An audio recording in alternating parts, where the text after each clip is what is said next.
Hello learners, welcome to my YouTube channel Uttam coaching. आज हम इस क्लास में पढ़ने वाले हैं क्लास 10th इंग्लिश की जो आपकी फर्स्ट बुक है फर्स्ट फ्लाइट, तो उसका पहला chapter a letter to God. तो चलिए हम शुरू करते हैं। आपका जो चैप्टर है ए लेटर टू गॉड, उसके लेखक कौन है? JL Hume's. तो हमें चैप्टर पढ़ने से पहले थोड़ी इंपॉर्टेंट बात ये है कि हम थोड़ा सा ऑथर के बारे में, थोड़ा सा लेसन के बारे में जानकारी ले लें। ठीक, तो चलिए हम शुरू करते हैं ऑथर के बारे में।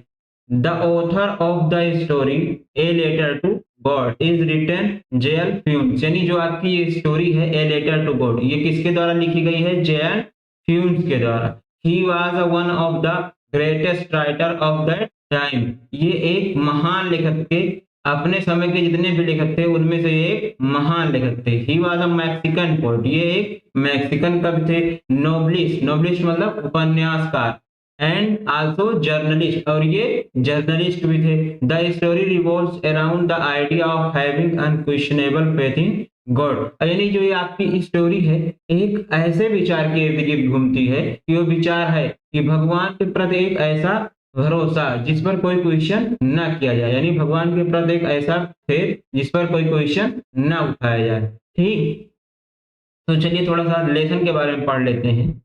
The story a letter to God by JL Humes depicts unwavering faith of a farmer in God. यानी जो आपकी ये स्टोरी है ए लेटर टू गॉड, इसमें प्रदर्शित किया गया है एक किसान के भगवान के प्रति अटूट विश्वास को। ठीक, इसमें दिखाया गया है एक किसान है, उसका भगवान के प्रति अटूट विश्वास रहता है, यानी बहुत ज्यादा विश्वास रहता है उसका भगवान के प्रति। It begins with a farmer named Lencho expecting for a rain shower to nourish his field of corn। यानी इस कहानी की शुरुआत होती है जिस किसान से, उस किसान का नाम क्या है? लेंचो।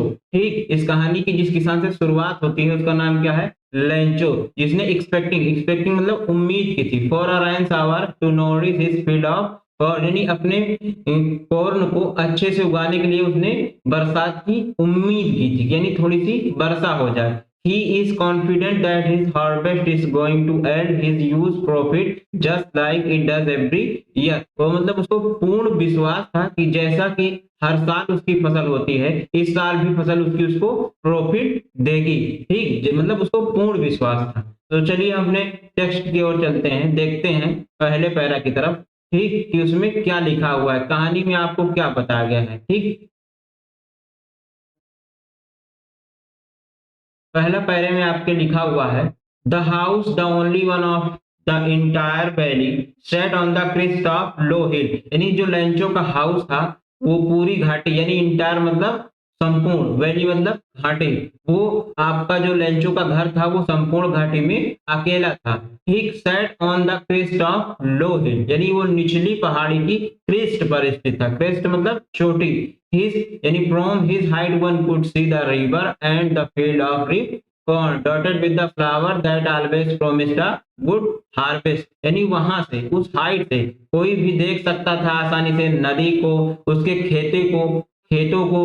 ठीक, और उसके जो फूल लगे हुए खेत थे मक्के के, उसको कोई भी वहां से आसानी से देख सकता था। The only thing the earth needed was a downpour और एट लीस्ट अ शावर। यानी जो पृथ्वी को केवल एक चीज की जरूरत थी, वो क्या थी? कि थोड़ी बहुत बारिश हो जाए, यानी मूसलाधार बारिश हो जाए। अगर मूसलाधार बारिश ना हो तो क्या हो? एटलीस्ट शावर, कम से कम एक बौछार ही हो जाए।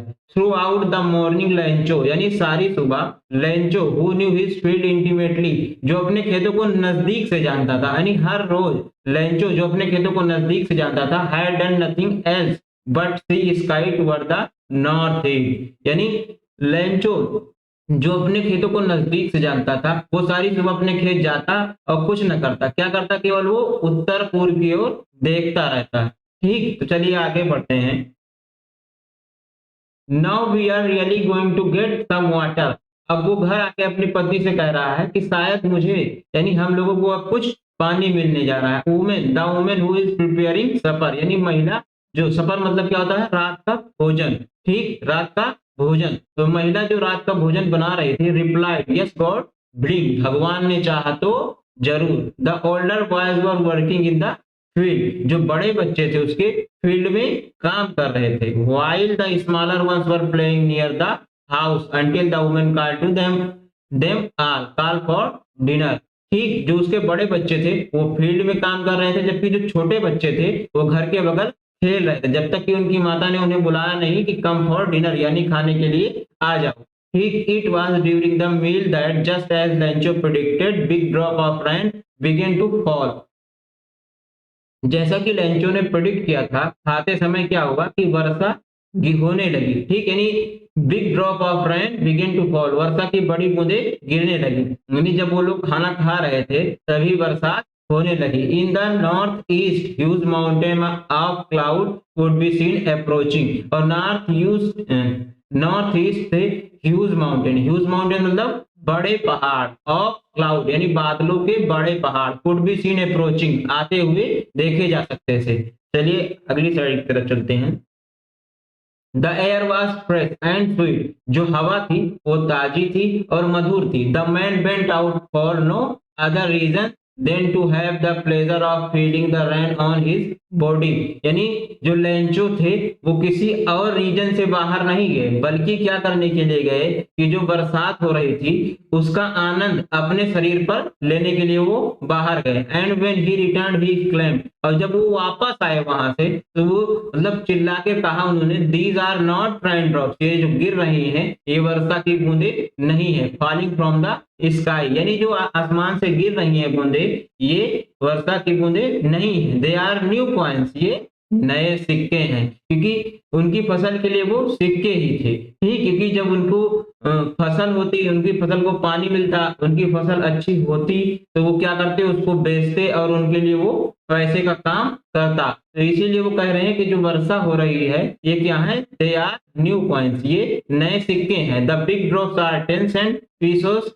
एंड लिटिल वंस आर 5, यानी जो बड़ी बूंदे हैं वो 10 सेंट पीसोस हैं और जो छोटी बूंदे हैं वो 5 पीसोस हैं। ठीक,